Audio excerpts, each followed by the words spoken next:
Hi, my name's Sam Ibbott. I'm the director of a small environmental consulting business based in Hobart called Marine Solutions.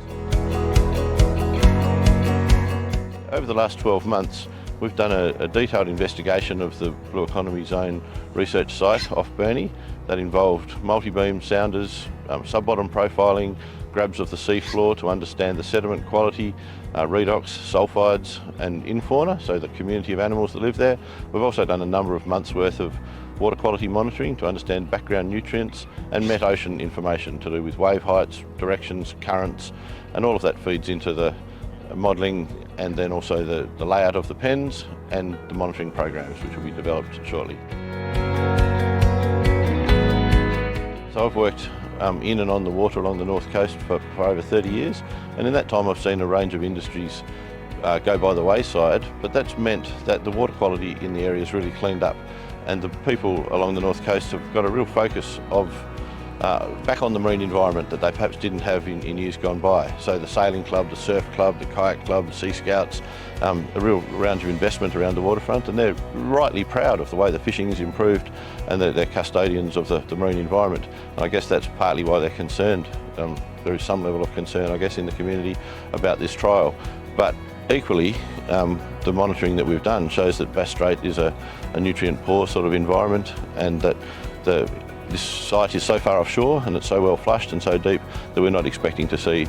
any material environmental impacts. Of course there'll be some impacts just around the cages, but I wouldn't expect them to be beyond the boundary of the lease. Well, when we're out there doing the monitoring, often we're taking water samples somewhere near the surface, maybe the mid-water or where the biomass maximum would be in the pens, and then something near the bottom. We're looking at that for a whole range of physical and chemical characteristics, so nutrient enrichment, looking at the temperature, salinity, dissolved oxygen, things that might change, and we're trying to see if there's a footprint that we can determine,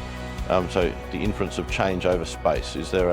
a gradient that the farming practice is actually having an impact? And we do that monthly, the water quality, but then at a slightly bigger time interval we'll also assess the sediment quality for the animals that live in there, which we call the infauna, the biota,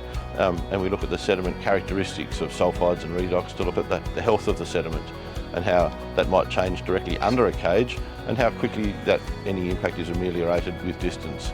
And we would expect that to be within tens of metres. I think success looks like the trial has gone well, the infrastructure's stayed in place and it's supported the fish to grow well, but that it's helped also the information that's come out of that trial has been fed into the community, and the community has had that transparency and